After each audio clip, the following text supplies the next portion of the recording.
Hello दोस्तों, कैसे हो आप लोग। Welcome back to the channel आओ बहन बातें करें। आज एपिसोड 194 के जवाब डिस्कस करेंगे। तो काफ़ी सारे क्वेश्चन हैं और लेट हो चुका है काफ़ी, तो जल्दी से शुरू करते हैं आज का एपिसोड आओ बहन बातें करें। पहला क्वेश्चन, मैं अकेली हूँ काम करने वाली, घर में 15 लोगों की फैमिली है। फजर के वक्त उठती हूँ, 10 बजे कहीं खाली होती हूँ, लगातार 6 घंटे काम करती हूँ, फिर ड्रेन हो जाती हूँ। 3 बच्चे हैं 3 बच्चे हैं, उन पे कोई ध्यान नहीं दे पाती। ससुराल वाले कोई ना कोई नुस्ख निकाल ही लेते हैं।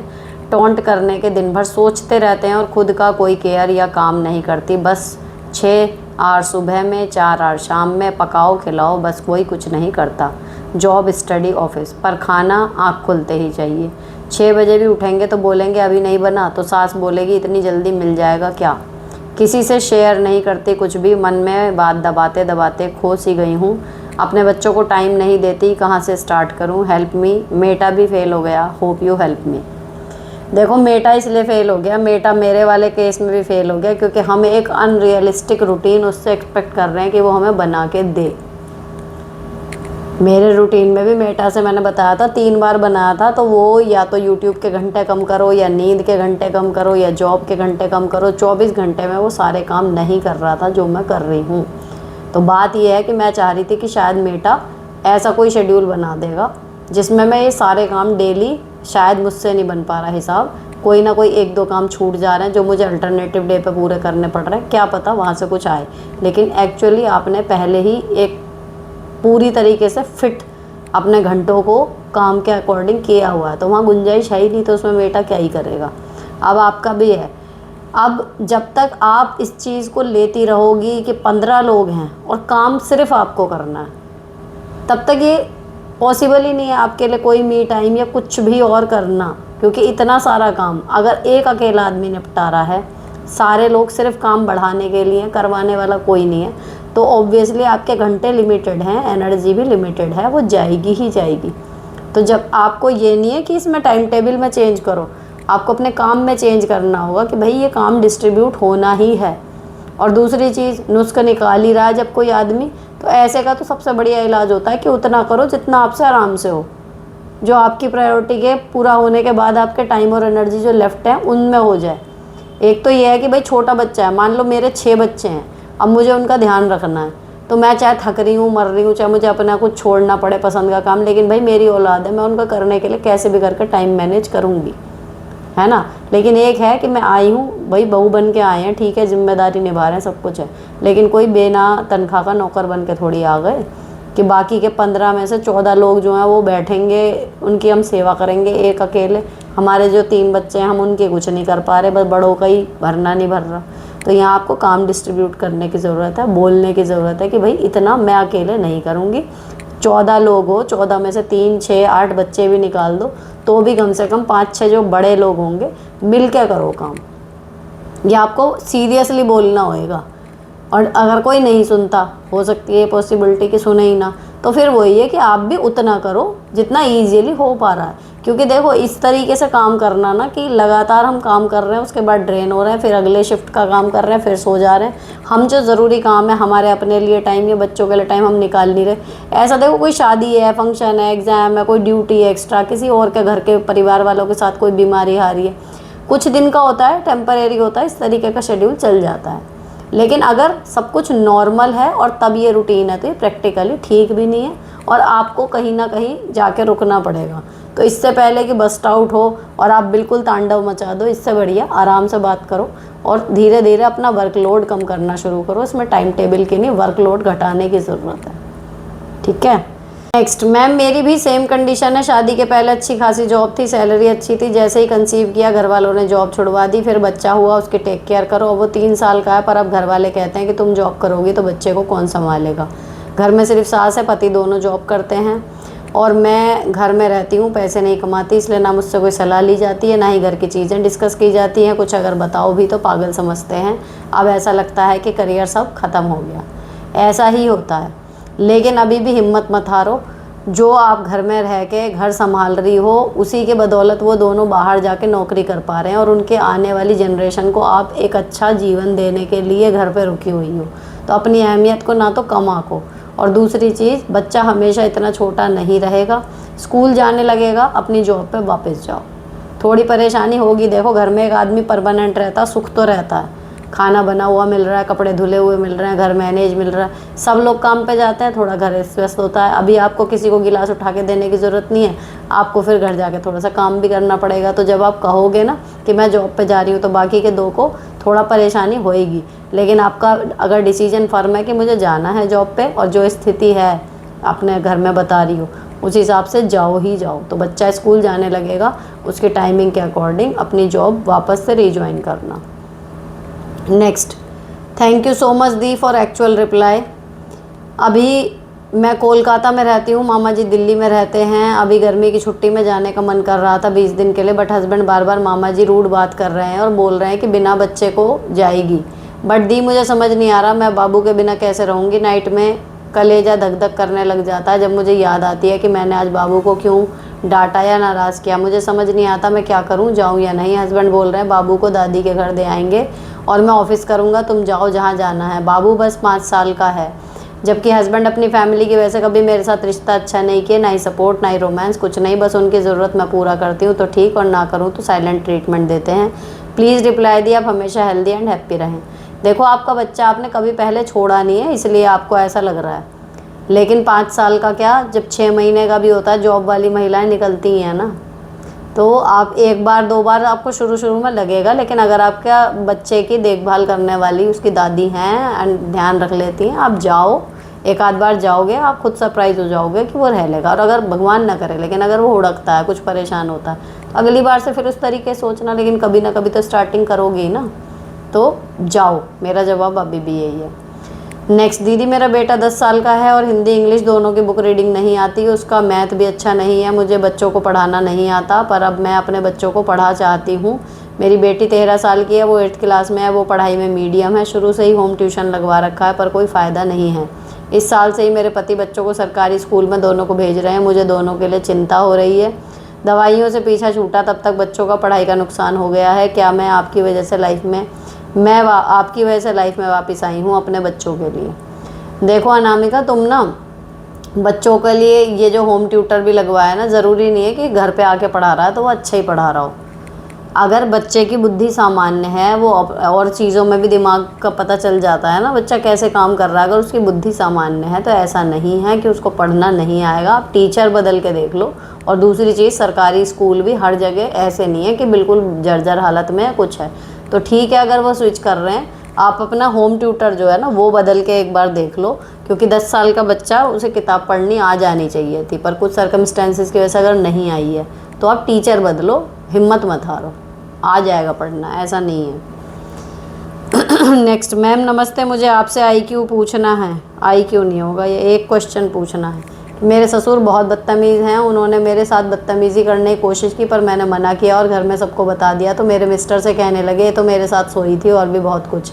ये क्वेश्चन मैंने पढ़ा है, पहले भी बताया है कि आप फिर यहीं पे रह रही हैं, ससुर को जो है आपको देख के गुस्सा आता है। अब क्या है, मेरी शादी को 10 साल हो गए हैं, 4 बच्चे भी हैं, प्लीज़ मैम कमेंट थोड़ा बड़ा हो गया। तो अब यहाँ पर क्या है कि मुझे ससुर को देख के गुस्सा आता है कि आप बताओ मैं पुलिस कंप्लेंट करूँ क्या। देखो अब आपके हस्बैंड आप पे भरोसा कर रहे हैं कि हाँ आप सही कह रही हो, आप उस घर में रह रही हो। मैंने तब भी यही कहा था कि उस आदमी से 2 गज की दूरी बना के रखो, उसे खाना पानी देने के लिए भी आप ना जावें, सास जावे पति जाए, आप नहीं जाएंगी। बस इस शर्त पे आप उस घर में रह लो, इससे ज़्यादा कुछ भी बढ़े साफ मना करो, क्योंकि लिमिट्स ऑलरेडी क्रॉस हो गई। बेतमीज़ और बड़े छोटे का आदर वादर सब कुछ। तो आज भी मेरा जवाब यही है। और प्लीज़ अपना जिसमें कमेंट करते हो उससे एक छोड़ के अगले एपिसोड में देख लिया करो, बार बार यहाँ पर कमेंट करने की बजाय, वो ज़्यादा कन्वीनियंट है। अगर मैं 1.5 घंटा लगा के वीडियो बना सकती हूँ तो आप 1 घंटा लगा के वीडियो सुन तो सकते ही हो, है ना, और आपको आंसर भी टाइम से मिल जाएगा।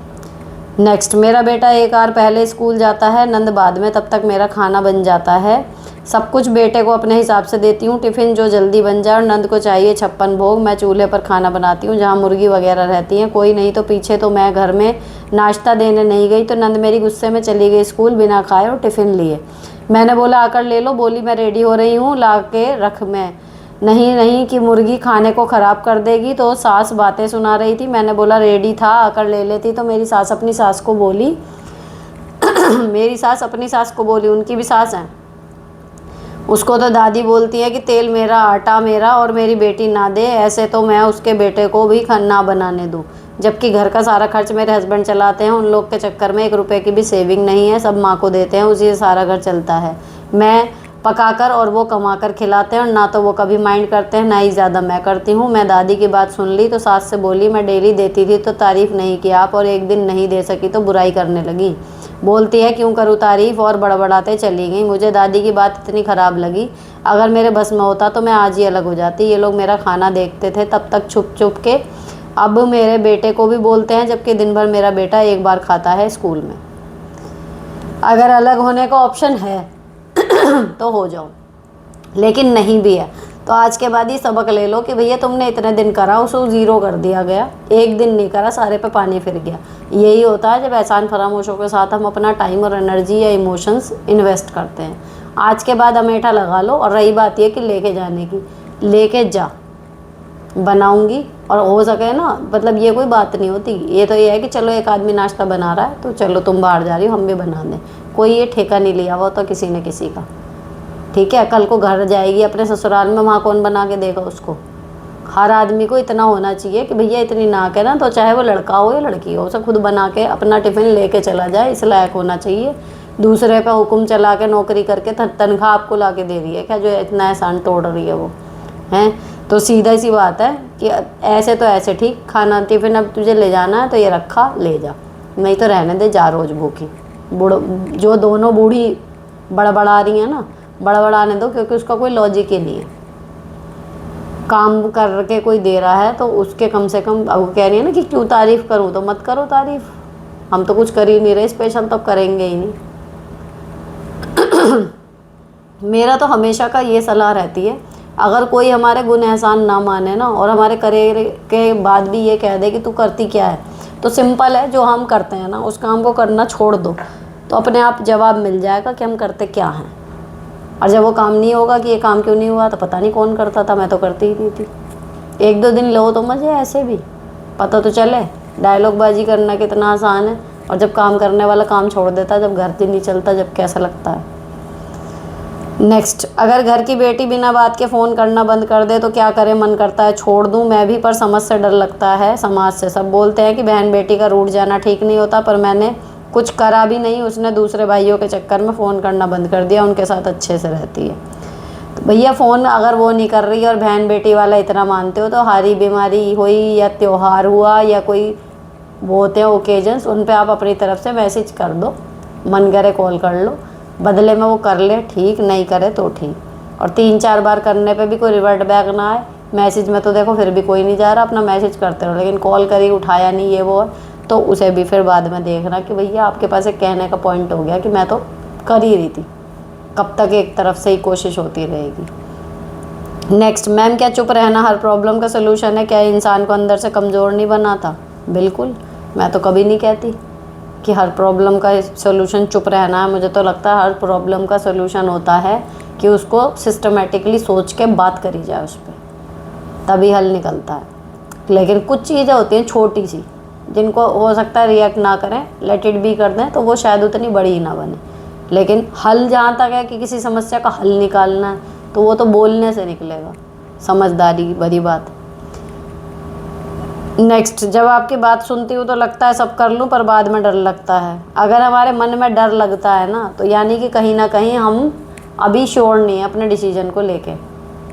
जब हम श्योर होते हैं ना, फिर डर नहीं लगता है। दीदी, अगर मायके में हमें हर कोई गलत समझे और हमारा गलत कोई इरादा ना हो, फिर भी बोले तुम्हारी सारी गलती है, माँ भी और बहन भी कोई नहीं है, वहाँ पर तो हमें क्या करना चाहिए? माँ बहन दोनों मिलकर छोटी सी बात का बड़ा बड़ा अर्थ निकाल लेती हैं गलत, फिर उस बात को लेकर कलेश करती हैं। बीच वाली बहन लव मैरिज कर ली है, छोटी बहन की शादी में मैंने 1 लाख रुपए की मदद की, माँ का वह पैसा भी बेईमानी कर लें, और मैं ज़मीन भी गिरवी थी, सोना भी गिरवी पड़ा था, मैंने सब छुड़वाया था। अब बोलते हैं कौन सा पैसा तुमने दिया? कुछ नहीं दिया। और बोलती हैं तुम्हारा शादी ब्याह किया तो इतना पैसा लगा, ऐसे लोगों से क्या मतलब रखना चाहिए या नहीं?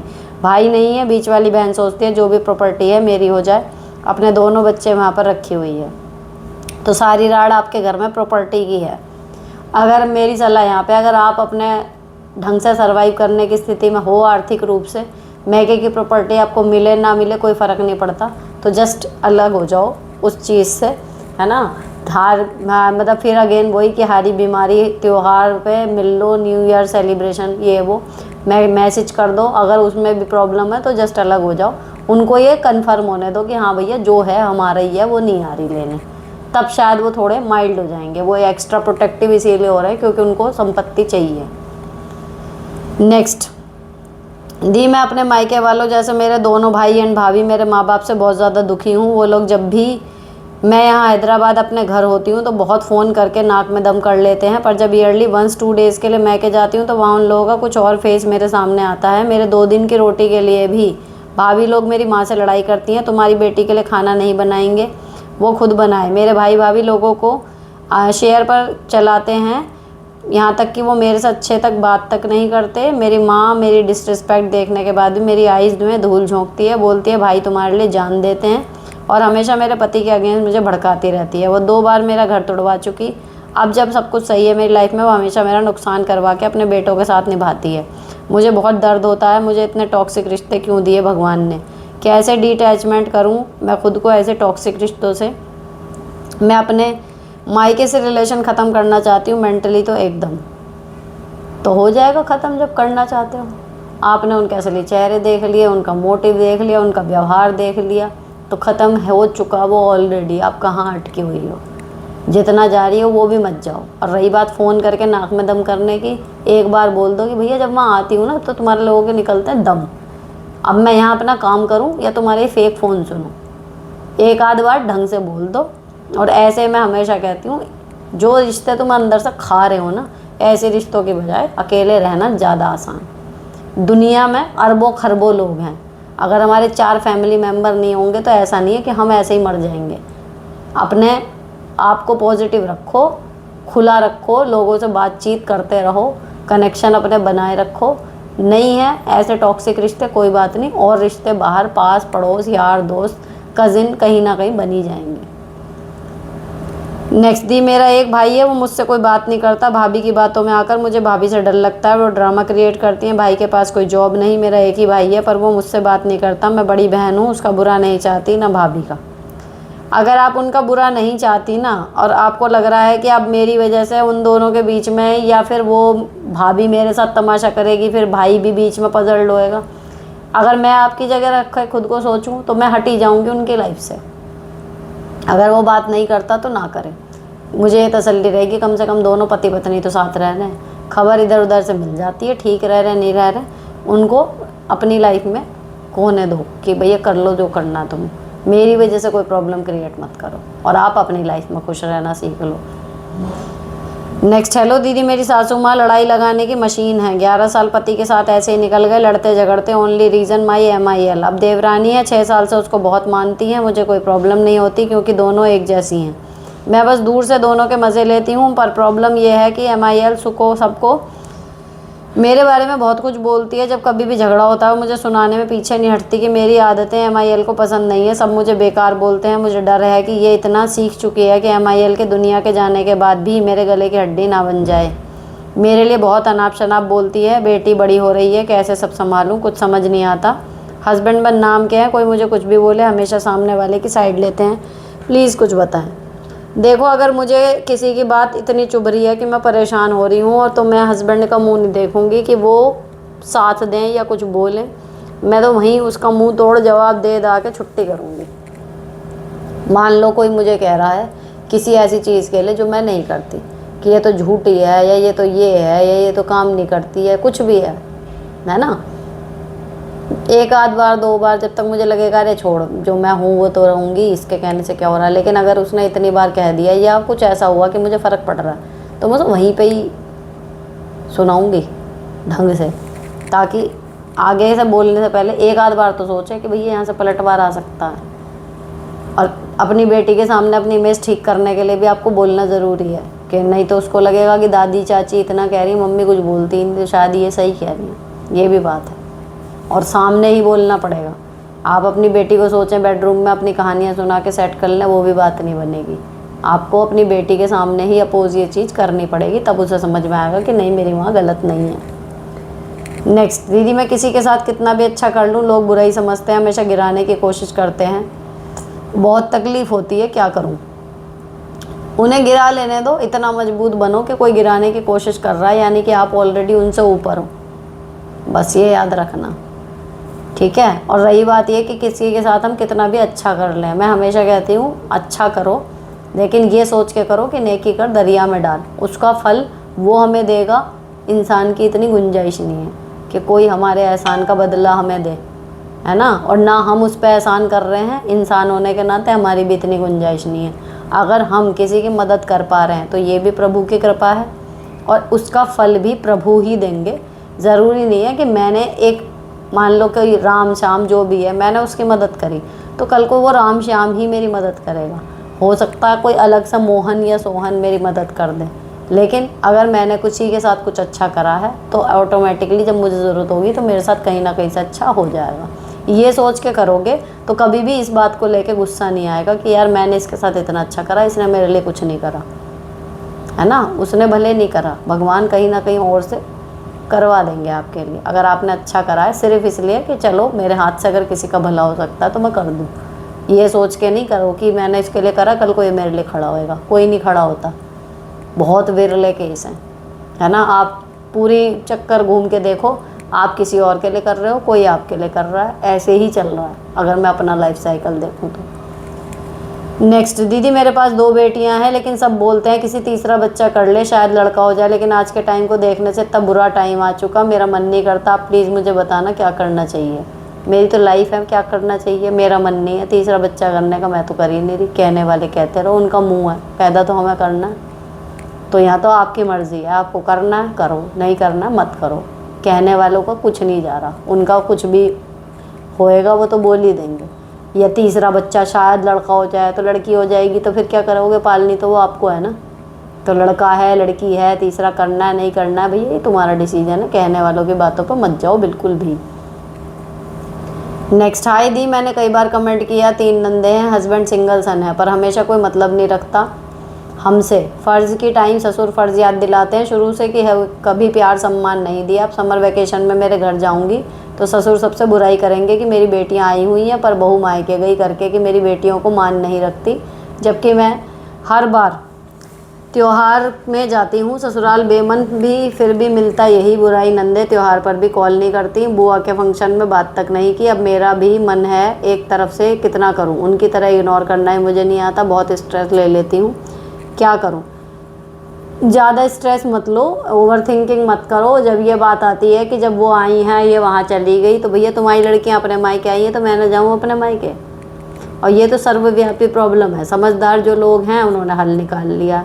वो इस चीज़ को ग्रेजुअली लेते हैं कि ठीक है हम वहाँ जा रहे हैं, भाभी वहाँ चली जाएगी, सब अपने अपने मायके में खुश। या फिर ये होता है कि 15 दिन के लिए नंद आई तब मैं रुक गई, जब मैं जा रही हूँ अपने में घर तो वो अपने घर चली गई। ज़रूरी थोड़ी है कि 1 महीने की छुट्टी है तो पूरा 1 महीने ही काट के जाएंगे। तो ये तो हर परिवार में नंद भाभियों की, सास की, बहू की अपनी अपनी सेटिंग रहती है कि वो कैसे करना। लेकिन ये कोई परमानेंट वो है ही, ये तो कि भाई छुट्टी पड़ेगी तो सबको जाना अपने अपने घर, तो बैठ के हल निकाला जाता है। लेकिन हम जा रहे हैं तो बुराई हो रही है, तुम्हारी लड़कियाँ आ रही हैं तो बट सही है, ये गलत है। तो गलत को पोषण मत दो बिल्कुल भी। तो जैसे जाती हो वैसे जाती रहो, अपनी तरफ से कोशिश कर सकती हो कर लो कि ठीक है 15 दिन तुम रह लो, 15 दिन मैं चली जाऊंगी, तब तो आदमी रुक जाता है। वरना यही होता है कि नंदे आती हैं 1 आध दिन के लिए, चलो रुक गई, अगर भाभी का भी दूर है तो वो भी जाएगी, उसमें दम क्यों निकल रहा। अगर अभी तुम इनकी लड़कियों को यहाँ रखाओगे तो फिर तुम कब जाओगे, बात वो आती है ना।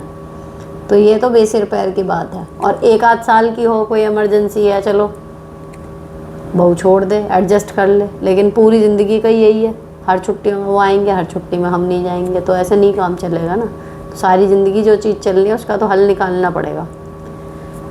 Next, ma'am my age is 26, unmarried हूँ, बट मेरा वेट एकदम 10 kg इंक्रीज़ हो गया ड्यू टू मैरिज टेंशन और फैमिली प्रेशर। करती हैं क्योंकि मुझे गवर्नमेंट जॉब नहीं मिली और प्राइवेट करने नहीं देते, ऑनलाइन रील्स और कुछ भी करूँ तो भी सुनाते हैं, जब भी कि मैं सारा घर का काम भी करती हूँ, प्लीज़ गाइड। अब आपकी जो टेंशन से अगर सिर आपका ये मतलब वेट बढ़ रहा है ना, तो यार उसको अवॉइड करो, क्योंकि अगर आपकी शादी अभी नहीं हुई है, अब वेट बढ़ने के बाद आपका लुक्स भी चेंज होंगे, हो सकता है आप पहले जितने अच्छी लगती हैं उतनी ना लगे, है ना। और हम कितने भी मापदंड, ये नहीं है वो नहीं है, ग्रेसफुली रहो, अपने आप को इन्फ्लॉन्ट करो, ये वो कहने की बात अलग है। आज भी अगर आपका फिजिकल स्ट्रक्चर में कुछ कमी है जो आदर्श मानकों के अनुसार बहुत अलग है, तो आज भी आपको ना 2-2 पैसे के लड़के वाले रिश्ते के लिए मना कर जाएंगे। आपके सारे गुण धरे के धरे रह जाएंगे। तो अपना फिजिकल अपीयरेंस आपको मेंटेन करके रखना आपकी फर्स्ट प्रायोरिटी रखो। दूसरी चीज़, गवर्नमेंट जॉब लगी नहीं, प्राइवेट करने नहीं देते, ठीक है। अब करने नहीं देते वाली चीज़ में अगर हमें ये काम करना ही ठहरा, तो अगर कोई अपोज कर रहा है, भाई यही बात आप वहाँ भी रखो ना कि वो मिल नहीं रही, ये करने नहीं दे रहे, तो मैं करूँगी क्या? मेरी पढ़ाई तो ख़राब हो रही है ना। हो सकता है मिले नहीं मिले, सबको नहीं मिलती गवर्नमेंट जॉब, तो वो प्राइवेट में अच्छी जॉब कर रहे हैं, लेकिन निकल रहे हैं ना घर से बाहर।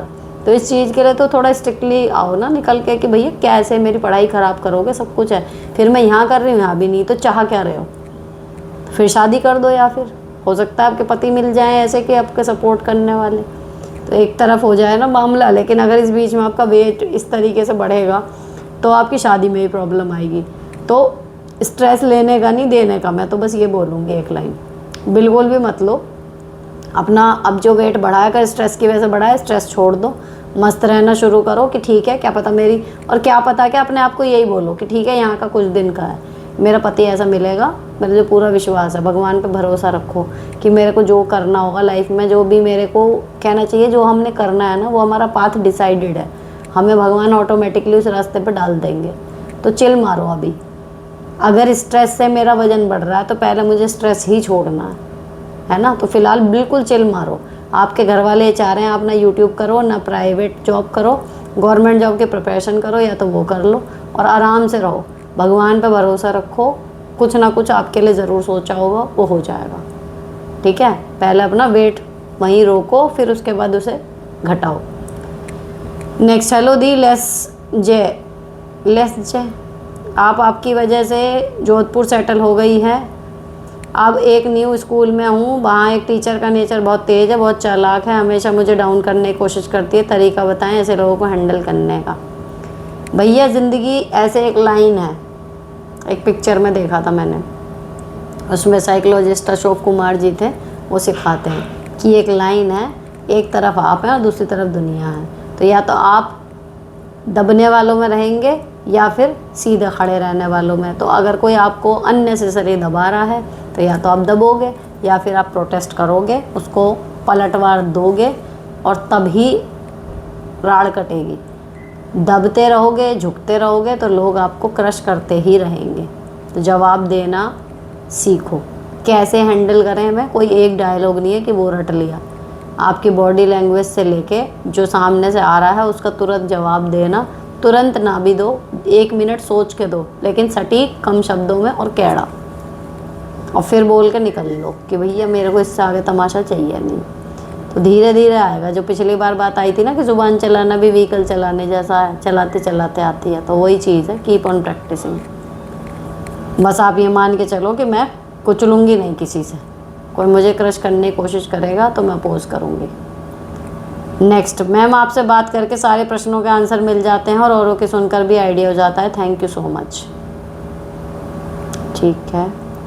नेक्स्ट, हेलो मैम, मेरी बहन की बेटी अभी 2 महीने की है, 5वें महीने से डॉक्टर ने बेड रेस्ट बोला है, पर ससुराल वाले 5वें महीने से उसके अच्छे से देख रेख करें, अभी तक बिस्तर में थी, उनको खाना पीना सब कुछ दे रहे थे, फिर भी वह अपने सास ससुर को उल्टा सीधा बोलती है, पति से खुश नहीं है। उसके कहने का मतलब है कि रात को जागे, बर्तन मास्टर है, बेटी को देखता है, फिर भी कहती है मुझे आपके साथ नहीं रहना। उसको धमकी देती है कि मैं बेटी और तुम्हें छोड़कर चली जाऊंगी। ससुराल वाले सास ससुर कुछ नहीं गए थे, आज पड़ोसी की वजह से उसको फिर भी सर पर बैठी हुई है। उनके क्या करें, हम 3 सिस्टर हैं, हम 4 सिस्टर हैं, हम 3 सिस्टर हैं, हम 4 सिस्टर हैं, हम मम्मी पापा नहीं हैं, कैसे समझाएं उसको।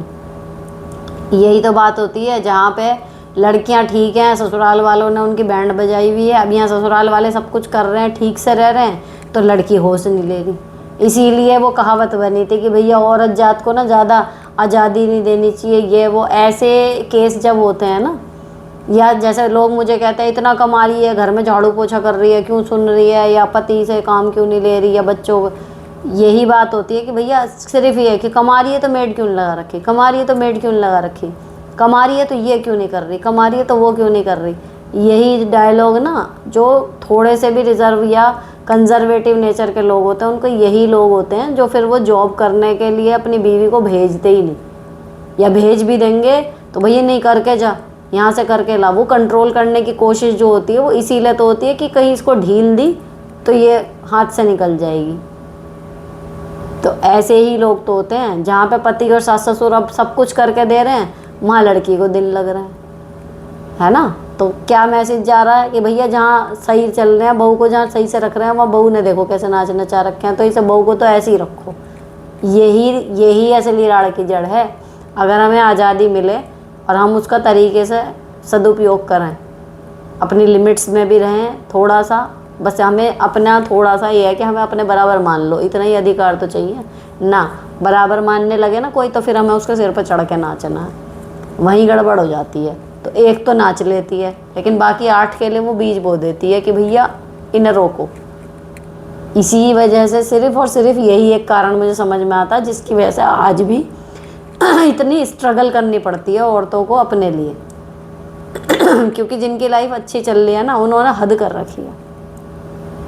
और जो नहीं कर रही हद, मैं बता रही हूँ ना अपने एपिसोड से ही, कि जो नहीं कर रही, जो करने के बाद, कमाने खाने के बाद भी एक लिमिट में, एक मर्यादा में रहना पसंद कर रही है, उसे लोग बता रहे पागल। मैं इतना कमाती, मुझे लोग ऐसे डायलॉग मारने वाले मिल जाते हैं, मैं इतना कमाती, मैं तो एक काम ना करती, मैं तो सारी ज़िंदगी के लिए मेड रखती, मैं तो ऐसे चलती, मैं तो गाड़ी में चलती, मैं तो ये करती वो कर। ये डायलॉग मिलते हैं मुझे सुनने को लिटरली।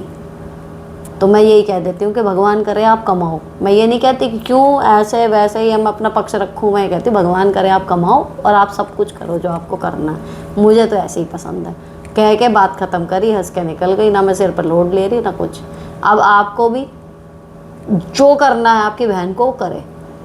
ये वाली क्लिप सुनाना चाहो सुना देना, नहीं तो सीधे ये कह देना कि जो तुझे करना है कर, लेकिन जो तू कर रही है ना तेरी वजह से, अब जो तेरे ससुराल वाले और पति झेल रहे हैं, इनको देख के आगे आने वाले 10 रिश्तों में और लड़कियों की ज़िंदगी ख़राब होएगी कि भैया बहू को ज़्यादा आराम या ज़्यादा इज्जत दो मत, वरना ये होएगा जो फलाने की बहू के साथ हुआ।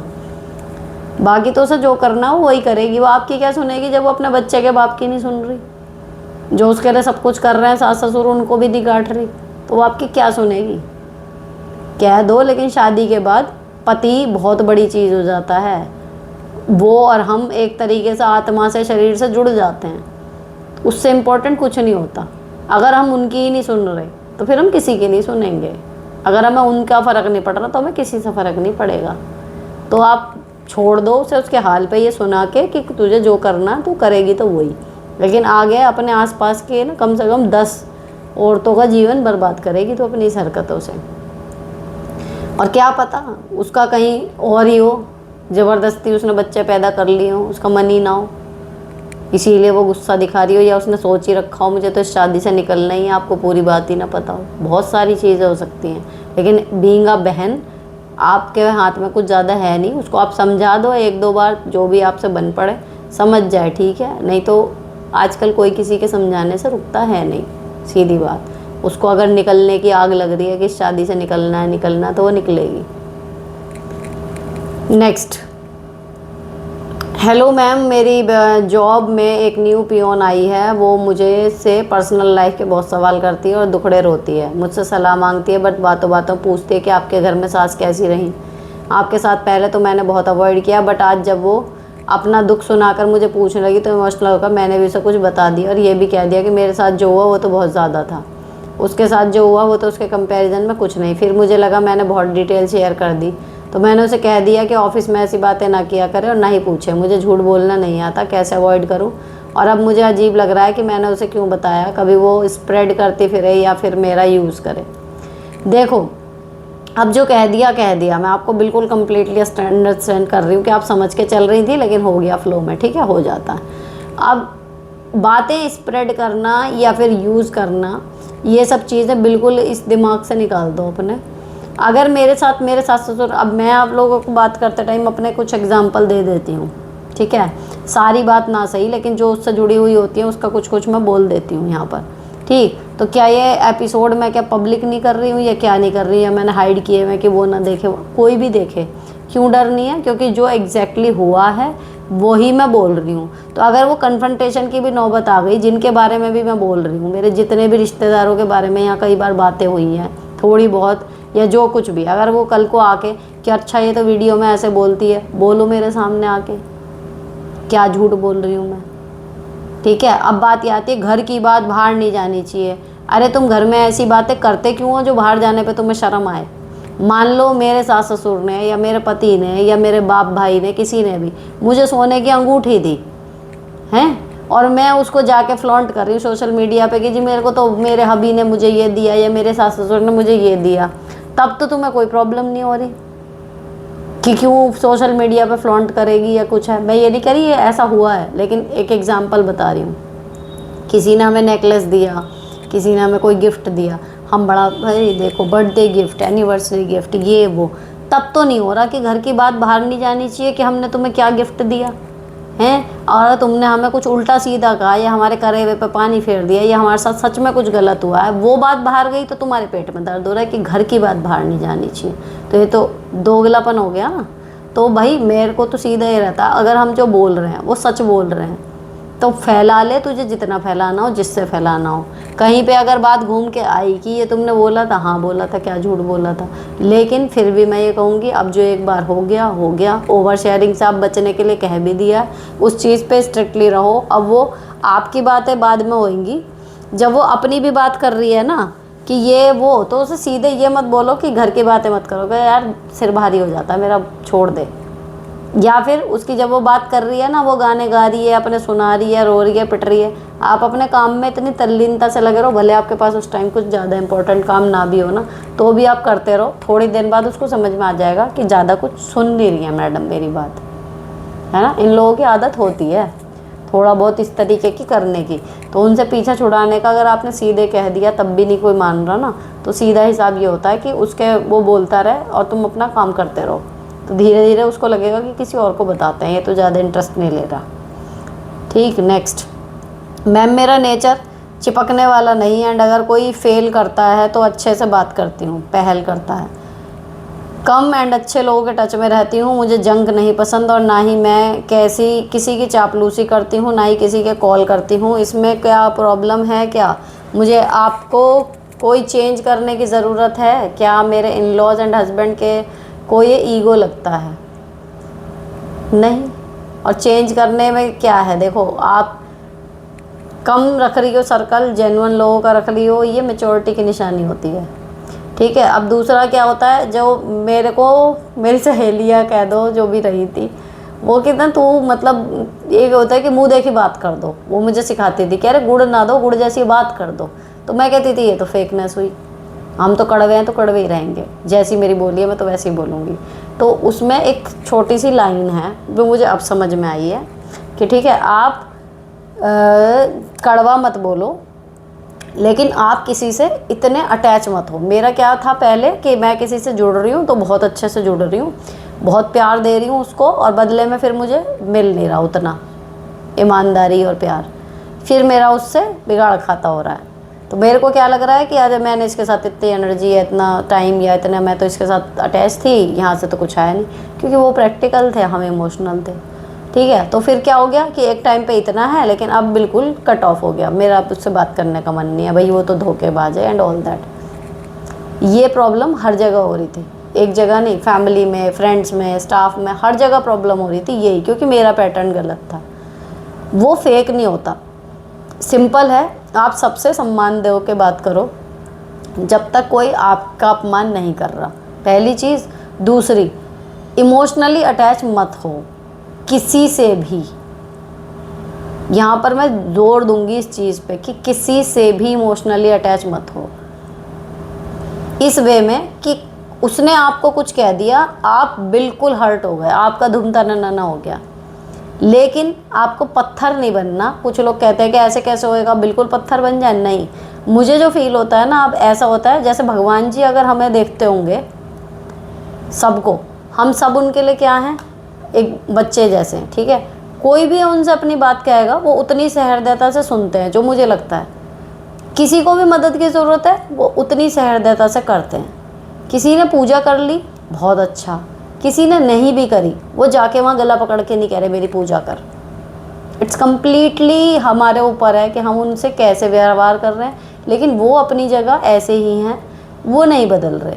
मैंने अब उनसे ये चीज़ सीख ली, कहना चाहिए भगवान से, कि ठीक है अब जो मेरे पास आएगा, कुछ भी मुझसे उसकी मदद की सिचुएशन बनती है, वो मुझसे कोई बात शेयर करता है, मैं इतनी इमोशनल होकर सुनूंगी कि उसका दर्द अपना मान के मैं सुन रही हूँ, और फिर मैं उसकी जो बन पड़ेगा मदद अगर वो मुझसे कहता है तो मैं कर दूँगी, जो मैं यहाँ भी कर रही हूँ। आपके प्रश्न पढ़ रही हूँ, ठीक है, बिल्कुल दिल से पढ़ रही हूँ, ना मैं उसे मजाक मान रही हूँ, ना मैं उसे ये मान के चल रही हूँ कि अरे ये क्या बात हुई बेसिर पैर की, ये क्या कह दिया। यहाँ कोई कमेंट कर रहा है तो उलझा हुआ है इसीलिए कर रहा है, मैं उसको पूरे दिल से सुन रही हूँ, इतनी एम्पैथी रख रही हूँ, लेकिन मैं बदले में नाम तक नहीं पढ़ती। तो मैं ऐसे नहीं सोच रही हूँ कि कल को जिनकी प्रॉब्लम सॉल्व हो रही है मेरी वजह से, या फिर जिनको मैं यहाँ पे सलाह दे रही हूँ, अगर जैसे वो थैंक यू वगैरह बोल रहे हैं, कि कल को वो सामने होंगे तो वो मेरे लिए बहुत कुछ करें, और अगर उन्होंने नहीं किया तो मैं बुरा मान जाऊँगी, क्योंकि मैं कर रही हूँ क्योंकि मेरा मन कर रहा है। ठीक है, अब सामने वाला क्या देगा मुझे, सम्मान देगा, बोलेगा, नहीं बोलेगा, या हो सकता है वो मेरे लिए बहुत एफर्ट कर दे कि दीदी आपने तो मेरे लिए बहुत कुछ किया है, मेरे को आइडिया नहीं है। हो सकता है वो कभी जीवन में मेरे लिए इतना कुछ कर दे जो मैंने कभी एक्सपेक्ट भी ना किया हो, तो कुछ भी हो सकता है ना। तो भाई मेरे को ये समझ में आया कि रिश्तों में इमोशनली एक्सपेक्टेशन बिल्कुल मत रखो, इतने अटैच मत हो कि कोई तुम्हें दुख पहुंचा सके, लेकिन इतने पत्थर ना बनो कि तुम किसी का दुख समझ ना सको। बस उसका दुख समझ लो, सुन लो, हो सके तो उसकी मदद कर दो, अगर वो मांगे तो, बिना मांगे कभी नहीं। ठीक है, ऐसे चलोगे तो नॉर्मल रहेगी लाइफ, सबके साथ अच्छा रहेगा, झगड़ा नहीं होगा आपका यहाँ पे वजन नहीं होगा, आपका यहाँ वजन नहीं होगा, बिल्कुल नॉर्मल रहोगे। सारी दुनिया आपकी, जैसे भगवान होते हैं ना, बस वैसी कंडीशन में आप पहुंच जाओगे कि जैसे सारी दुनिया मेरी, मैं सारी दुनिया का, लेकिन फिर भी ना मैं किसी का ना कोई मेरा। एक वैरागीपन भी रहेगा और आपके अंदर इतना प्यार रहेगा कि सब आपको अपने लगेंगे। आपका कोई भला कर दे ठीक, नहीं कर दे तो भी ठीक, क्योंकि आप यहाँ पर किसी से एक्सपेक्ट ही नहीं कर रहे, आप तो ऊपर वाले से एक्सपेक्ट कर रहे हो। यहाँ का जो भी आप भला बुरा कर रहे हो वो देगा उसका फल। जब आप ये मान के चलने लगोगे ना जिस दिन से, उस दिन से नीचे वालों से ना तो एक्सपेक्टेशन रहेगी, ना दुख रहेगा, ना मोह रहेगा। आप बिल्कुल फ्री हो जाओगे सारी चीज़ों से। अब मैं बात करते करते मुझे ऐसा लग रहा है कि मतलब ये बात इतनी ही सिंपल है, लेकिन इसको समझने में ना लोगों को संन्यास लेना पड़ जाता है, बूढ़े हो जाएंगे, उनको ये चीज़ समझ में नहीं आती कि एक्चुअली यही है सारी दुनिया का सार। भगवान है, वहाँ से आए हो, यहाँ हो, वहीं वापस जाना है। जो भी यहाँ कर रहे हो उसका फल वो देंगे। नीचे वालों में चाहे हम हैं चाहे दूसरे इंसान हैं, उनकी इतनी गुंजाइश नहीं है कि वो किसी का कुछ कर सकें। हम किसी की मदद कर रहे हैं, वो भी भगवान करवा रहे हैं। कोई हमारी मदद करेगा, वो भी उन्होंने ही भेजा होगा। तो हम तो किसी गिनती में ही नहीं है। जस्ट ठीक है, टाइम है हमारा यहाँ पर, जितना इस मृत्यु लोक में काट रहे हो अच्छे से काटो, दिमाग पे वजन डालो मत।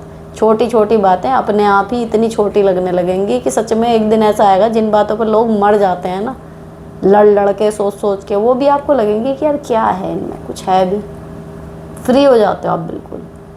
तो ये चीज़ फॉलो करके देखना, और हो सके तो इस हिस्से को तो क्लिप करना, आप लोग शेयर करना, क्योंकि बैठी हूँ बात में से बात ये वाली निकल जाती है, लेकिन मुझे लगता है काश कि ये सबको समझ में आ जाए। दुनिया कितनी स्मूथ और सुंदर हो जाएगी। सब एक दूसरे से प्यार करते हैं और कोई किसी से कुछ एक्सपेक्ट ही नहीं कर रहा, सब भगवान पे भरोसा किए हैं। बढ़िया, ना कोई झगड़े होंगे ना कुछ होंगे, सब एक दूसरे को साथ लेके चल रहे हैं। सबको पता है इसमें भी भगवान है, इसमें भी भगवान है, इसमें भी भगवान है। सोच के इतना अच्छा सा लगता है कि काश सबको इतना ज्ञान हो जाए तो अच्छा सा लगे, मतलब जीवन कितना सुंदर हो जाए हर तरफ।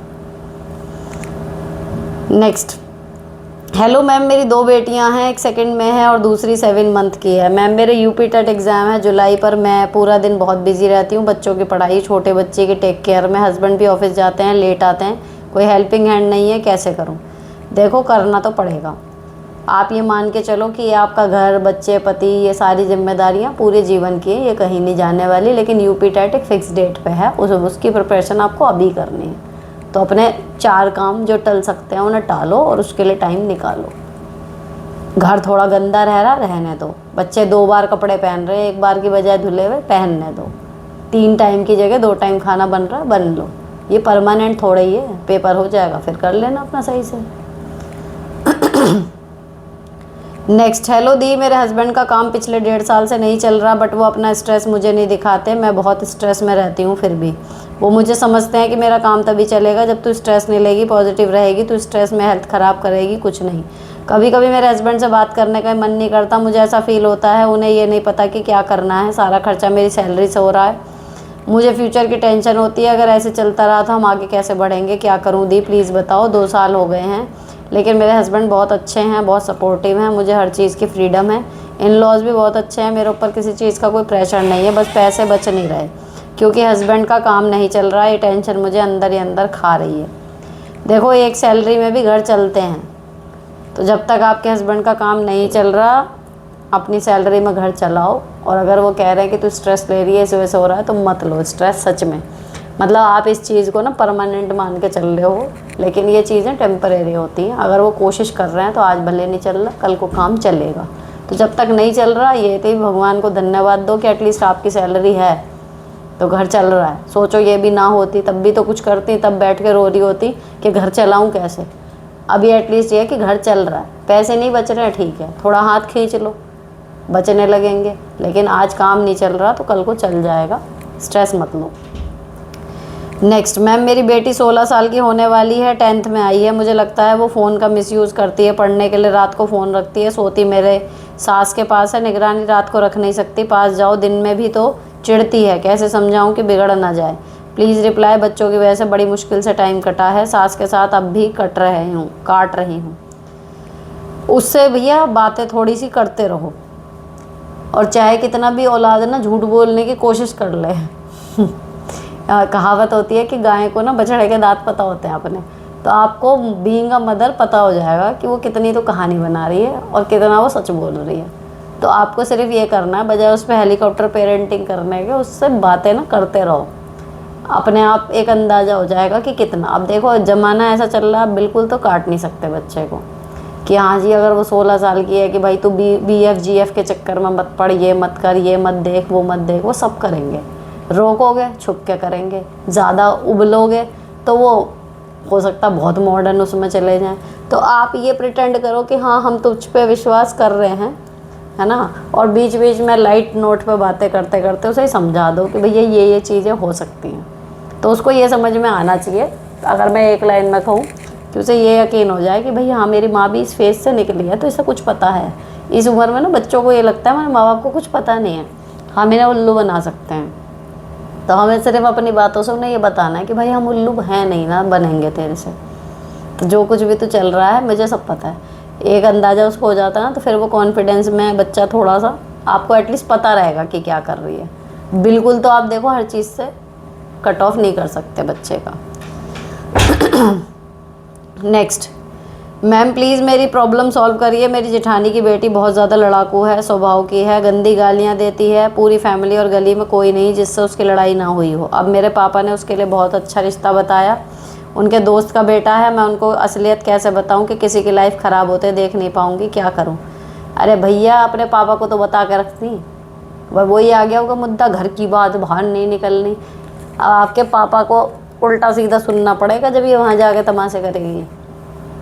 अपने पापा को बता दो कि ऐसी ऐसी आदत है इस लड़की की, तो कुछ भी बहाना बजाएं, कुछ करें, अपना बीच में ना पड़ें।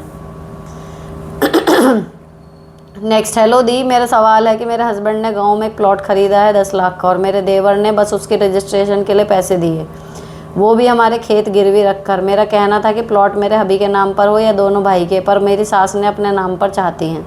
मेरा कहना था कि अगर प्लॉट सास के नाम पर होगा तो मेरी दोनों नंद को भी शेयर देना होगा, जबकि वो हमारे पैसे से लिया हुआ है। अब मेरी सास मुझसे बात नहीं करती, प्लॉट दोनों भाई के नाम पे लिया फाइनली। सॉरी दी, कमेंट लंबा हो गया। इतना लंबा तो नहीं हुआ दे बहन, देखो इतने 2-2 पेज के भेज रखे हैं लोगों ने। लेकिन आपने सही डिसीजन ले लिया, अच्छी बात यह है कि हो भी गया, ठीक है। तो आप गिल्ट ट्रिप पे मत जाओ, आपका सोचना बिल्कुल ठीक था। Next, hello ma'am, first time comment कर रही हूँ, प्लीज़ रिप्लाई। मेरी देवरानी मेरे हर काम ईमानदारी से करने के बाद भी बदतमीज़ी करती है, कोई मौका नहीं छोड़ती वो मुझे नीचा दिखाने का, छोटी छोटी चीज़ों को लेकर लड़ने का माहौल बनाती है, बट मैं इग्नोर करती हूँ क्योंकि हर रोज़ लड़ाई में नहीं फंसे रहना चाहती, मुझे मेंटल पीस चाहिए। चीप मेंटलिटी लैगिंग है, इसलिए दूर बना कर रखना चाहती हूँ, बट रूम से निकलते ही कुछ ना कुछ तमाशा करती है। पति सपोर्टिव नहीं है, सास भी देवरानी की सगी सास है, वैसे वो सबको खूब गाली गलौज करती है, बट बात जब देवरानी की आती है तो वो कोई रिएक्ट नहीं करती, मैं बिना कुछ किए भी गलत हो जाती हूँ। ससुर भी सास का साथ देते हैं, क्या करूँ। देखो, जो आपने बीच में लाइन देखी ना, डाली है एक कि मैं छोटी छोटी चीज़ों में नहीं पड़ना चाहती, मैं डेली लड़ाई में फंसे रहना नहीं चाहती, मुझे मेंटल पीस चाहिए। अपनी इसी बात को आप पकड़ के रखो, ठीक है। वो तमाशे कर रहे हैं, उनका वही नेचर है, उनको मज़ा आ रहा है, रोज़ यही काम करने हैं। अब आपको रोज़ नहीं उसमें फंसना, तो आप अवॉइड कर दोगे, फिर केवल यही बात करो मुझे नहीं करना। आप ये मान के चलो, जैसे कोई झूठा इंसान होता है ना, अभी मैं कह रही हूँ ना, पर्सनैलिटी ट्रांसफॉर्म हो गई मेरी बिल्कुल। पहले उबली रहती थी, किसी ने झूठ बोल दिया तो मैं उबली जा रही हूँ, किसी ने मुझे मेरे कहे अनुसार या कई बार मेरे नहीं भी कहे अनुसार, मैं मन में सोच रही हूँ, एक्सपेक्टेशन रख रही हूँ, उसने वैसा नहीं किया, मैं उबली जा रही हूँ, ठीक है। मैंने किसी के बिना कहे उसके लिए कुछ कर दिया, अब वो मेरे लिए करे नहीं कर रहा, मैं उबली जा रही हूँ, ठीक है। बिना मतलब मैं उससे इतना ज़्यादा जुड़ी जा रही हूँ, अगला सामने से उतना नहीं जुड़ा मेरे से, फिर मैं उबली जा रही हूँ। हर चीज़ पे मेरे को गुस्सा आ जाएगा। अब समझ में आता है कि बेवकूफ़ कौन थी मैं। अगर मैं अपने ऊपर कंट्रोल नहीं रख पा रही तो मैं सारी दुनिया को कंट्रोल कहने कर लूँगी। किसी को भी नहीं कर सकते, सारी दुनिया को छोड़ो, आप एक को नहीं कर सकते कंट्रोल। आप सिर्फ अपने को चला सकते हो, जो करना है अपने अंदर कर लो, ठीक। अब आपके साथ प्रॉब्लम क्या है कि भैया वो लड़ेंगे। अभी मेरा क्या पैटर्न बन गया कि एक आदमी है, उसका आदत है गुस्सा करने की, एक आदमी है उसकी आदत है झूठ बोलने की।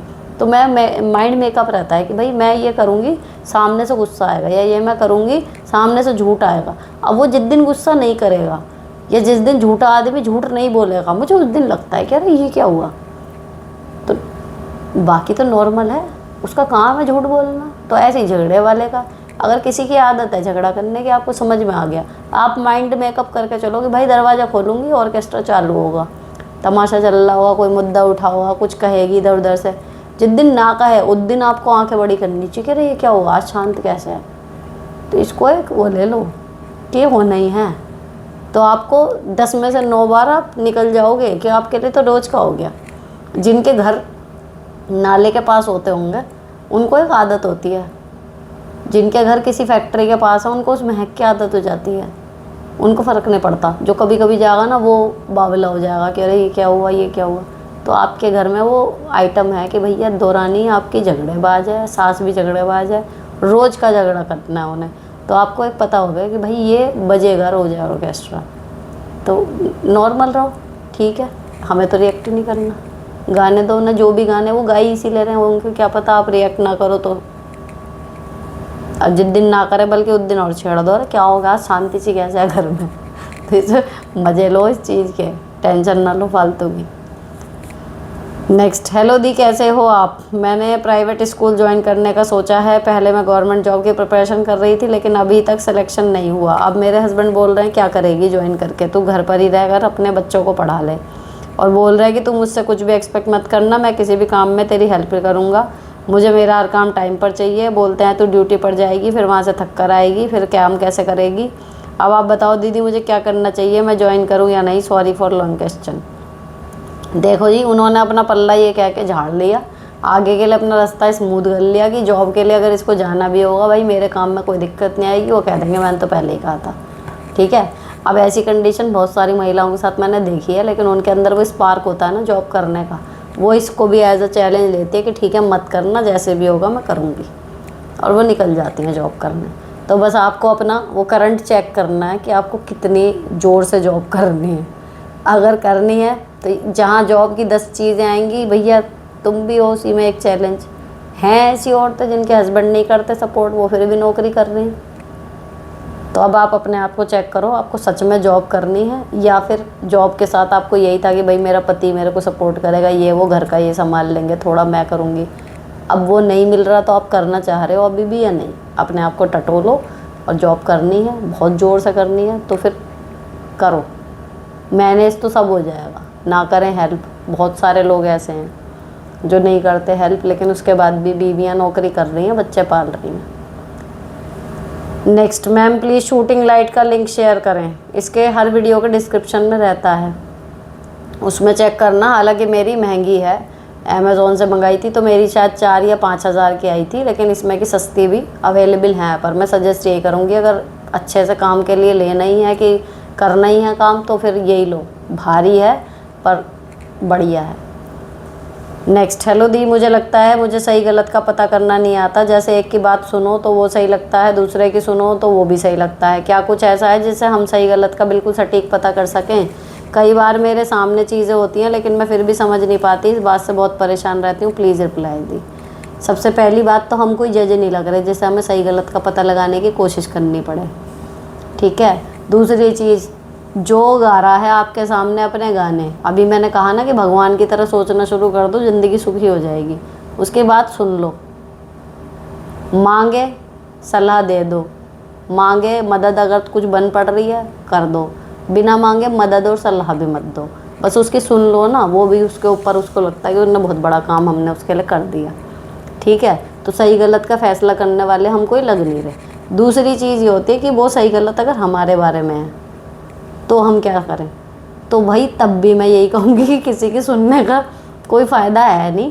आप अपना मन टटोलो, सबसे बढ़िया आपको सलाह आपका मन ही देगा कि भैया मुझे क्या लग रहा है ठीक, एक्चुअली मुझे क्या चाहिए, वो आपको अपने आप ही पता चलता है।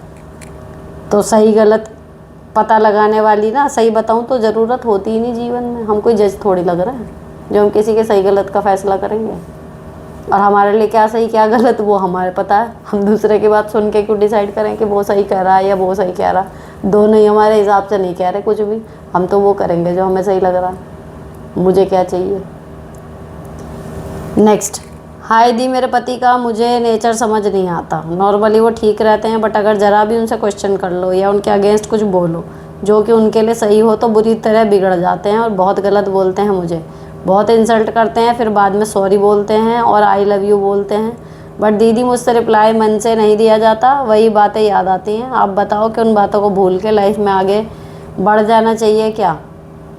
देखो, जो ये आई लव यू वाला चक्कर है ना, अगर दिमाग में जहर चढ़ा हुआ बंद ना हुआ हो और आपने बोल दिया आई लव यू, वो किसी काम का नहीं।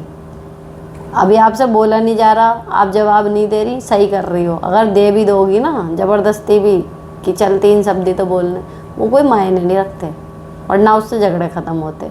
तो टेक योर टाइम, एकदम जल्दी में सब भूल के आगे बढ़ जाओ, सब भूल के आगे बढ़ जाओ, कहीं नहीं बढ़ोगे जब तक वो बातें दिमाग से निकलेंगी नहीं। बिल्कुल आगे मत बढ़ो, नॉर्मल रूटीन लाइफ पे स्टिक होना सीखो बस। गुस्सा आ रहा है तो भी, नहीं आ रहा है तो भी, एक नॉर्मल रूटीन लाइफ है, नॉर्मल बातचीत है, नॉर्मल एक दूसरे की चीज़ें करना है, वो आपका चलता रहना चाहिए, उसे मत छोड़ो बस। लेकिन इससे आगे कि आई लव यू ये वो, या हम बहुत एक दो जिसमें एक जान है, वहाँ तक जब सच में फीलिंग आए ना तभी जाना। ज़बरदस्ती दिखाने के लिए या नहीं हमें इस रिश्ते को आगे ले जाना ये सोच के करोगे भी ना, कहीं नहीं पहुँचने के। अपना रूटीन में रहो, एक आदत सी रहती है एक दूसरे की, वो एक अपने आप मतलब ग्रेजुअली बनेगा बॉन्ड, वो सडनली नहीं बनेगा कि चलो बैठ के दाम पत्ते को आगे बढ़ाते हैं, ऐसे कुछ नहीं होता। आप नॉर्मल रहते रहो, धीरे धीरे बनेगा। नेक्स्ट दी, क्या आप सनस्क्रीन डेली अप्लाई करते हो इवन हॉलीडेज़? हाँ। क्या सनस्क्रीन यूज़ करने से आपको स्किन में कोई डिफरेंस दिखता है? हाँ। मैं क्वेश्चन एयर कर रही हूँ।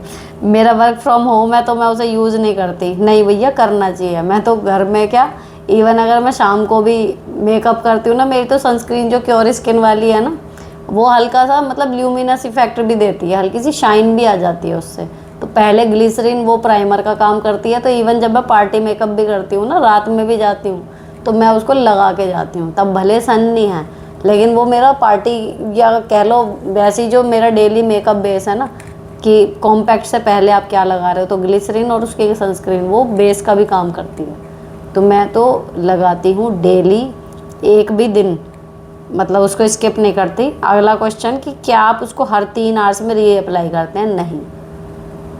और ऐसे ही चल रही है, 2 साल 2.5 साल से ऊपर हो गया, ऐसे ही चल जाता है काम बढ़िया। सुबह जो मेकअप कर लेती हूँ जैसा भी, वो रात तक चलता है। और अगर बीच में मुंह धो लिया, ग्लिसरीन लगा रखी है जैसा अब बैठी हूँ, तो वो बात अलग है।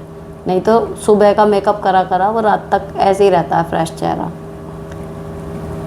लेकिन सनस्क्रीन कोई सी भी लगाओ, क्योर स्किन की लगा लो, वो तो अलग चीज़ है, अगर किट वगैरह ऑर्डर कर रखी है, लेकिन कोई सी भी लगाओ, सनस्क्रीन लगानी चाहिए। मैं भी अब इस नतीजे पर पहुँची हूँ, स्टार्टिंग में मैं नहीं लगाती थी।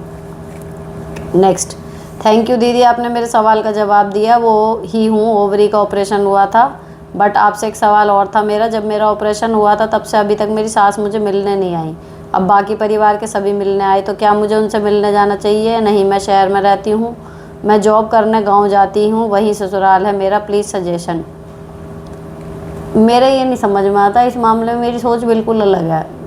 अगर मैं बीमार हूँ, या तो ये कंडीशन है कि मैं बिल्कुल अकेली पड़ी हूँ, जो मुझे कोई पानी देने वाला ही नहीं है, मेरी ध्यान रखने वाले मेरे पति, मेरे बच्चे, या कोई और आया है, जैसे ऑपरेशन के टाइम पे मेरी नंद आई थी, एक बार मेरी सास आई थी, अगर ये लोग हैं, ठीक है। उसके बाद मेरे रिश्तेदार मुझे देखने आ रहे हैं, तो क्या उससे मेरी टूटी हुई पसलियाँ जल्दी जुड़ जाएंगी, या मेरा बुखार 104 से सीधे 97 आ जाएगा, या मेरी चोट सडनली बढ़ जाएगी? मेरे को ये नहीं समझ में आता, इतना उल्हाने क्यों रखता है मरीज़ कि वो मुझे देखने नहीं आई, वो मुझे देखने नहीं आया। क्या हो जाएगा अगर कोई देखना आ गया? तो आ जाए बढ़िया, नहीं आए तो भी बढ़िया। मुसीबत तब होती है जब हमारा कोई ध्यान रखने वाला ना हो। ध्यान रखने वाले अगर हमारे पास एक जना भी है, जो हमें दवाई गोली पानी, अगर हम उठ नहीं पा रहे, या चलो हम बीमार पड़े हैं तो हमारे बच्चों को देख लिया, घर परिवार संभाल लिया, यहाँ तक हो गया ना, बस उतना काफ़ी है। अब आपका ऑपरेशन हो गया, आप खड़े हो गए दोबारा, अब सास के आए बिना आप खड़े हो गए, ठीक है। अब उसी गांव में जा रही हो, सास से कब तक नहीं मिलोगी कि तुम ऑपरेशन में मुझे देखने नहीं आई? अपने आप से पूछो, अगर देखने आ जाती तो कुछ बदल जाता क्या? अगर बदल जाता तो पकड़ के बैठो थोड़ी दिन बाद को, चलो गुस्सा जायज़ है। लेकिन अगर आपका ध्यान वैसे भी किसी और कोई रखना था, वैसे भी तो कोई देखने आ रहा है, ठीक है, नहीं देखने आ रहा कोई बात नहीं। और ये दुख में नहीं कह रही मैं, तो इवन खुशी के उसमें भी कह रही हूँ। कई लोग बड़ा वो देखते हैं, मुझे एनिवर्सरी पे किसने विश करा, वो स्टेटस में चेक करेंगे और फिर ध्यान रखेंगे किसने नहीं करा। और एनिवर्सरी तो छोड़ो, उस दिन तो चलो हमारा पर्सनल दिन है, न्यू ईयर पे याद रखते हैं भाई लोग कि मैंने न्यू ईयर की विश भेजी, मुझे किसने वापस भेजी नहीं भेजी। दुनिया उस दिन न्यू ईयर भेज रही है, मैसेज लोग देखते भी नहीं, खोल के सेम टू यू रिप्लाई कर, उसका हिसाब रख रहे हैं लोग। सोचो कितनी खाली टाइम और एनर्जी है लोगों के पास। तो ये अपनी प्रीशियस एनर्जी जो आप बहुत अच्छे कामों में यूज़ कर सकते हैं, तो उसका मिस यूज़ है। इसका हिसाब रखना कि मुझे ये देखने आया या नहीं आया, ठीक है। तो इन चीज़ों से निकल जाओ, ज़िंदगी सुखी हो जाएगी। नेक्स्ट, दीदी आपके साथ लाइफ बहुत स्मूथ लगती है, you are miracle for me, thank you so much. Welcome, इसीलिए तो बैठी हूँ। नेक्स्ट, हाय सुनीता जी, आपको बहुत बहुत प्यार, आपने सही बोला, मैं भी आपके ब्लॉग सुन सुनकर काफ़ी हद तक अपने प्रॉब्लम को सॉल्व कर लेती हूँ, थैंक यू सो मच। किसी की हिम्मत नहीं होती मुझे कुछ भी बोल दे, एक बार सही समय पर सही लोग से सही तरीके से जवाब दे दो तो सच में उनका धूम तरन हो जाता है। फिर उस टाइम आपको दिल से थैंक यू बोलती हूँ। सॉरी, कमेंट थोड़ा बड़ा हो गया। नहीं बहन, बड़ा नहीं हुआ। अच्छी बात है तुम्हारी जो हो रही है। नेक्स्ट, हाय दीदी, मैं आपके सारे ब्लॉग देखती हूँ, हर ब्लॉग में सोचती हूँ आपकी प्रॉब्लम रखूँगी, बट पूरा एपिसोड देखते देखते मेरे सारे सवालों के जवाब मिल जाते हैं। लगता है सबकी प्रॉब्लम कॉमन होती है, बस हम अपने आप को लेकर परेशान रहते हैं। थैंक यू सो मच दी, आपकी प्रॉब्लम, आप सबकी प्रॉब्लम को समझती हो और वाजिब सोल्यूशन देती हो जी, वेलकम। नेक्स्ट, मैम मेरे क्वेश्चन का कमेंट ज़रूर करना, क्योंकि मेरी बहन ने हम सबको दुखी कर रखा है। पहले कहती थी मैं शादी नहीं करूँगी, अब शादी कर ली तो कह रही बच्चे को तुम संभालो, तुमने मेरी शादी कराई है। इससे अगले एपिसोड में इसका आंसर देना। ये वही हो क्या जो उसने अपने ससुराल वाले पति को भी नचा रखा है, तो मैंने दे दिया, ठीक है। और ये कि जी शादी मैं नहीं कर रही, बच्चे को संभालो, देखो अगर उसकी मर्ज़ी के खिलाफ आप लोगों ने शादी करी थी, वो उसने प्रोटेस्ट अगर उस टाइम पर करा था, आपने जबरन शादी कराई है, अब वो तमाशे अगर कर रही है तो भाई उस बच्चे के प्रति जिम्मेदारी किसी को तो लेनी पड़ेगी। नेक्स्ट, मैम मैं गवर्नमेंट टीचर हूँ, 2 किड्स हैं, इन लॉज का भी कोई सपोर्ट नहीं रहा, दोनों बच्चों को जॉब के साथ खुद पाला। मैम अभी मेरी गॉल ब्लैडर स्टोन की सर्जरी हुई, सास सर्जरी वाले दिन आई और सर्जरी होने के बाद तुरंत चली गई। मेरी माँ आई थी तो मैंने उनको रोक लिया, बट मेरे मिस्टर ने उनको रुकने को नहीं बोला। मैंने अपनी सास को रुकने को बोला बट वो नहीं रुकी। आज 20 दिन हो गए ऑपरेशन के बाद, कभी कॉल भी नहीं आया। मैडम मैंने अपना न्यू घर लिया तो बट मेरे घर में आज तक पैर भी नहीं रखा, देखने भी नहीं गई। अभी मैं जिस घर में रहती हूँ मिस्टर के नाम पर रजिस्ट्री है तो उसमें आती हैं। मैम उसमें अपने इन लॉ से कोई मतलब नहीं रखना, बट मिस्टर उनको हमेशा सही और मुझे गलत कहते हैं। मैम मैं अपनी सास को अब मैं मम्मी नहीं कहना चाहती, प्लीज़ सास को और क्या कहकर संबोधित कर सकते हैं प्लीज़ बताओ। मतलब प्रॉब्लम बस यहाँ पे एंड में यह है कि सास को और क्या कह सकते हैं, मम्मी नहीं कहना सासू माँ कह दो, बात ख़त्म। लेकिन ये जो मतलब उससे पहले की जो बात थी वो सारी बात मतलब आपने बस शेयर करी है ना, उसमें कोई प्रॉब्लम नहीं है, आप हैंडल कर रहे हो अच्छे से। लेकिन आपके पति जो हैं वो कहीं ना कहीं सही जा नहीं रहे। सास को सास और माँ को माँ, दोनों को उनके हिस्से का सम्मान दे देना चाहिए। जो आपकी पत्नी के लिए खड़ा है उसे कुछ तो इज्जत दो, यहाँ उनकी गलती है। अगर आपको कन्फ्यूजन है कि आप गलत तो नहीं हो तो आप गलत नहीं हो। एक इसमें जवाब आया है जिनका सी सेक्शन से डिलीवरी हुई थी 2 बार और हेल्दी नहीं लग रहा था, वो इसमें कमेंट को पढ़ लेना भैया। 92 में जिन्होंने कमेंट करा था उनका है। नेक्स्ट, हेलो मैम हम 5 हैं, 4 बहनें हैं इंक्लूडिंग मी एंड 1 भाई। मैं सबसे बड़ी हूँ, मेरी शादी 31 ईयर ओल्ड में हुई, अब शादी को 15 साल हो गए हैं। मैं सांवली हूँ देखने में, सांवली होगा, सांवली हूँ देखने में। अरेंज मैरिज, जब मम्मी पापा रिश्ता ढूंढा तो डॉक्टर इंजीनियर आए, लेकिन मेरी स्किन कलर को लेकर रिजेक्ट किया। मेरी 3 बहन गोरी हैं, अब उन लोगों को लगता अगर वो डॉक्टर इंजीनियर लोग उन लोगों से बात चलाते तो उनका हो जाता, जबकि उन लोगों को डॉक्टर चाहिए था। मैं खुद के क्वालिफ़िकेशन में खड़ी उतरती थी, लेकिन मेरी बहनों के पास स्किन कलर तो था, क्वालिफ़िकेशन नहीं। मेरे को क्वालिफ़िकेशन था लेकिन स्किन कलर नहीं। वो लोग मैरिड लाइफ में अनहैप्पी हैं तो उन लोगों को लगता है कि मुझे रिजेक्ट किया, लोग उन लोगों से शादी करते तो वो लोग खुश रहते। मुझे कसूरवार मान रहे हैं इतने साल बाद, देखूं मैम वो लोग सीधे मुंह बात नहीं करते। अब कोई बुद्धिहीन है तो क्या करें, सिर पैर तो कोई बन नहीं रहा। और इतनी भी एक सामान्य सी वो होती है हमारे यहाँ तो कि भैया जिसका जिससे जोड़ा लिखा है व्यवस्था वैसी बन जाती है। तो वो डॉक्टर इंजीनियर अगर उनकी नसीब में होते तो वो मिल ही जाते, नहीं है तभी तो ना मिले। नेक्स्ट, हेलो दीदी कोई भी जॉब या स्कूल के एडमिशन के लिए फॉर्म कहाँ से भरते हैं? प्राइवेट का तो प्राइवेट में रेज्यूम लगाते हैं, और सरकारी नौकरियाँ टाइम टू टाइम निकलती हैं तो उसके लिए रोज़गार समाचार या फिर इस तरीके की साइट्स आप ज्वाइन करके रखो तो वहाँ नोटिफिकेशन आते हैं, अखबार में आते हैं, है ना। अब तो सोशल मीडिया का दौर है तो वहाँ से फॉर्म अलग अलग जगह से सब भरे जाते हैं। नेक्स्ट, हेलो मैम मेरा भाई बहुत ड्रिंक करता है, बोलता है पैसे दो, सबको गालियाँ निकालता है, मैं क्या करूँ प्लीज़ हेल्प करो। भैया 2 तरीके होते हैं, या तो पकड़ के उसे कूटो और एक तरफ डाल दो। जब आदमी ना रहे तो फिर उसको जानवरों वाला ट्रीटमेंट देना पड़ता है ना। और दूसरी चीज़, अगर कुछ भी बस की नहीं है तो अवॉइड करो, कर ले तमाशे जो करने हो, पैसे तो नहीं मिलने बस, और क्या ही कर लोगे। नेक्स्ट, हेलो मैम मुझे गैस स्टव लेना है, कितने चूल्हे वाला ठीक रहेगा? मैं तो 4 के लिए ही सजेस्ट करूँगी, बहुत अच्छे से काम निपटता है इसमें। 2 पे तो अब हाथ ही नहीं चलता मेरा, अगर किसी के किचन में 2 वाला है भी तो। और अब तो मुझे देख देख के अब तो लगभग जो सर्कल में भी लोग हैं धीरे धीरे जो भी स्विच कर रहे हैं वो 4 पे ही जा रहे हैं। नेक्स्ट, डियर दी thank you so much for guiding me about my son study. The board का रिजल्ट आ गया है, my son score 96% marks. Exam के टाइम बहुत क्रिटिकल था, आपको शायद याद हो हमने मैसेज किया था एग्ज़ाम के 2 दिन पहले आपको कि उसने डिप्रेशन में आकर रूम क्लोज़ करके सुसाइड करने की धमकी तक दे डाली थी। अगर आपका मोटिवेशन ना होता तब शायद मैं खुद को बैलेंस ना रख पाती। Thank you so much. ये रिज़ल्ट मैं लिव लाइफ ईजी के पॉजिटिवनेस और आपके मार्गदर्शन दोनों का ही रिज़ल्ट मानती हूँ। ऐसा है, साथ देते रहना। और भी प्रॉब्लम्स है ससुराल को लेकर, फिर कभी मैसेज करूँगी।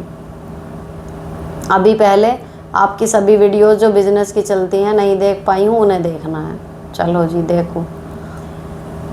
नेक्स्ट, हेलो मैम आपको सुनकर अच्छा लगता है, मेरी एक फ़ेक फैमिली में अरेंज मैरिज हुई है, 3 साल होने वाले हैं। झूठ दिखावा करते हैं एंड मुझे ओल्ड रिचुअल फॉलो करने को बोलते हैं। मेरा कहीं जाना या किसी से भी बात करना पसंद नहीं है, और जब भी बाहर जाना होता है तो हमेशा होता है हस्बैंड सपोर्ट नहीं करते, उनके लिए फैमिली इम्पोर्टेंट है। मुझे तो जैसे फैमिली का हिस्सा मानते ही नहीं, कुछ भी शेयर नहीं करते, केवल ये काम नहीं हुआ ये कर देना बस, और दूसरी लड़कियों से फ्लर्ट करते हैं। मेरी सास एक नार्सिसिस्ट पर्सनैलिटी है, ससुर रिटायर्ड डीएसपी हैं, दिन भर मेरी गलतियां निकालते हैं, सुबह का बिहेवियर डिसरिस्पेक्ट वाला है। मन करता है कि सब छोड़ के चली जाऊं, 2 साल का बेबी है, उसकी लाइफ स्पॉइल नहीं करना चाहती हूँ। मेरे हस्बैंड मुझे कहीं नहीं ले जाना पसंद करते हैं, ना बात करना, और मेरी सास सुबह सबसे मेरी बुराई करती है। और लास्ट ईयर देवरानी आई है, उनके लिए कोई रूल्स नहीं है, उनके हस्बैंड पूरी फैमिली उसका सपोर्ट करते हैं जबकि वो बाहर रहते हैं। मैं क्या करूं, अपने लिए स्टैंड तो लेने लगी हूं। हस्बैंड मम्माज बॉय हैं, वो माँ बोलती है वही सही है और मैं हमेशा गलत। पति बेबी के साथ अच्छे से रहते हैं, लेकिन मैं यहाँ लोनली फील करती हूँ। क्या मेरे 6 मंथ मायके जाकर रहने से कुछ बदलेगा? कैसे डील करूँ मैम? मैंने अभी वाले आज ही जो गया है लिव लाइफ इजी वाला, उसमें मैंने बताया था कि भैया प्रॉब्लम से भाग जाना कोई सोल्यूशन नहीं होता। और ससुराल में जब भी झगड़ा होता है ना पति से या किसी से भी, मेरी हमेशा राय रहती है लड़के उस टाइम पर घर जाना कभी भी कोई सोल्यूशन नहीं होएगा। घर जाना है, पहले यहाँ सब ठीक करो फिर जाओ। जब तक ठीक ना हो जाए वहीं रहो, क्योंकि वहाँ जाने से कोई भी सॉल्यूशन नहीं मिलेगा, उल्टा वो प्रॉब्लम लंबी खींचेगी, है ना। तो यहाँ पर भी मैं आपसे यही कहूँगी कि घर जाना कोई ऑप्शन नहीं है, यहीं रह के। अब आपके पास एक पॉइंट है कि देवरानी के लिए कोई नियम नहीं है तो मेरे पे क्यों, आप ये कह के अपनी लाइफ को थोड़ा सा स्मूथ करने की तरफ कोशिश करो। 1 बाय 1 प्रॉब्लम सॉल्व करो। सबसे पहले यही करो कि जो अननेसेसरी रूल आपसे फॉलो करवा रहे हैं उससे आपकी फ्रस्ट्रेशन बढ़ती होगी, उनको आप अपने हिसाब से जो आपको लगता है ये मुझे नहीं करने, वो बंद करो। कि देवरानी भी तो नहीं कर रही, अब आपके पास एक पॉइंट है, ठीक है। तो थोड़ा थोड़ा करके शुरू करो, तो हो जाएंगी चीज़ें ठीक, क्योंकि ऐसे पूरा जीवन नहीं कटता। बात यही है। अब एक बहू सुने जा रही तो उसका पंचिंग बैग बना हुआ है, तो जिस दिन वो भी सुनना बंद कर देगी आ जाएंगे बैक फुट पे। नेक्स्ट, हाय मेरे बेटे ने जेईई मेंस निकाल लिया है, एडवांस भी निकाल लेगा ऐसा लग रहा है। मैं एक सिंगल मॉम हूँ, हाउसवाइफ, मेंटल फिजिकल हेल्थ बहुत अच्छा नहीं है, वीक बॉडी है, मुझे कुछ ना कुछ लगता रहता है, बेटा भी बीमार होते रहता है, मैं फाइनेंशियली वीक हूँ, सेविंग्स भी नहीं है, बेटा एनआईटी जाना चाहता है, एनी हाउ बैड हैबिट के चलते हस्बैंड नहीं रहे, बेटे को बाहर भेजने और इतना पैसा लगाने में डर लग रहा है हेल्थ और पैसे की कमी की वजह से। बेटा कह रहा है आप नहीं भेजोगे तो एजुकेशन लोन लेकर मैं खुद ही चला जाऊंगा, क्या करूं? पास्ट के एक्सपीरियंस की वजह से डर लगता है, फ्यूचर अनप्रेडिक्टेबल है, कुछ भी हो सकता है, आप कुछ अच्छा सजेस्ट करिए प्लीज़। देखो अगर उसमें पोटेंशियल है तो पढ़ाओ उसे, भेजो। और दूसरी चीज़ है, वो खुद कह रहा है ना एजुकेशन लोन लेके चला जाएगा, वो ज़्यादा बेस्ट ऑप्शन है, वो खुद ही चुकाएगा भी फिर, तो उसको बोलो कि ले ले बेटा और चले जा, जो हेल्प बनेगी मैं कर दूँगी। नेक्स्ट, हाय मैम मैं वही हूँ जो अपने हस्बैंड का टूर की बात करती थी, आपने कहा आप ज़्यादा ओवर थिंकिंग कर रही हो, मेरा मतलब आप मेरी बात नहीं समझे शायद। मैं क्या कहना चाहती हूँ, मैं बस ये कहना चाह रही थी जिसकी गलती से घर में कलेश हो उसकी वस्की को कहना चाहिए, उसी होगा, उसी को कहना चाहिए, चाहे वो माँ या बहन भाई हो, ज़रूरी नहीं माँ और बेटे की लड़ाई में भाभी को बीच में लेकर उसकी को गलत साबित कर दो, माँ की गलती को दबा दो। स्टार्ट में ससुराल का माहौल समझ नहीं आया, अब आ गया, आप कहने वाले बट मैं कह देती हूँ, पहले मैं कुछ नहीं बोलती थी, बस चुप चुप कहना मानती थी, ऐसे फिर मैं ही बेवकूफ़ बनती थी, धीरे धीरे बदल रही हूँ, खुद को अपना और हस्बैंड का रिश्ता स्ट्रॉन्ग कर रही हूँ, बाकी खुशी की किसी की बकवास नहीं सुनती, ना कहीं किसी के रिश्ते में घुसती। मेरी छोटी ननद ज़्यादा घुसती है और माँ को सही साबित करने की कोशिश करती है, गलत को गलत नहीं बोलती। बस मैं यही कहना चाह रही थी, ठीक के गलत को गलत कहना चाहिए, बात के तीसरे एहसान इमोशनल कर घुसरा का विषय को गलत कह दे। एंड की लाइन कुछ समझ नहीं आई क्या लिखा है, लेकिन चलो ऊपर का समझ में आ गया, ठीक है। तो इसमें अब आपका सही जा रहा, मतलब हिसाब किताब सही है। अब आपकी फ्रस्ट्रेशन ये है कि गलत को गलत कहना चाहिए। देखो हर एक में इतना दिमाग नहीं होता, बस एक लाइन ये सुन लो। अगर आप और बड़े लेवल पे देखो ना, धृतराष्ट्र को पता था दुर्योधन गलत कर रहा है, नहीं करा उसे मना, देख रहा मैं गलत कर रहा हूँ उसके मोह में, नहीं रुका। तो भैया जो वो उस युग में ज्ञानी पुरुष थे उन वो लोग ना रुक पाए, तो अब के तो वैसे कलयुग के अज्ञानी छोटी बुद्धि वाले लोग हैं हम सब। तो हर एक में इतना दिमाग नहीं होता और ना इतनी कहना गट्स होते हैं कि सही को सही और गलत को गलत कहे, अपने रिश्तों को दरकिनार करके। तो ये जब याद रख लोगी मेरी बात तो गुस्सा नहीं आएगा। नेक्स्ट, आप विष्णु जी का कौन सा नाम जप करते हो दीदी प्लीज़ बताइएगा, क्योंकि मैं भी विष्णु जी को मानती हूँ पर नाम जप कौन सा करूँ समझ नहीं आता। उनके तो वही 2-3 तो मंत्र हैं, ओम नमो भगवते वासुदेवाय नमः, है ना, या फिर सिंपल 3 शब्दों का ओम नमो नारायण। इतना भी बोल लो तो भी हो जाएगा। और ये भी नहीं बोलना आ रहा तो सिंपल विष्णु जी को याद कर लो बस कि हे नारायण, और जो कहना है आप कह लो, वो तब भी सुन लेंगे।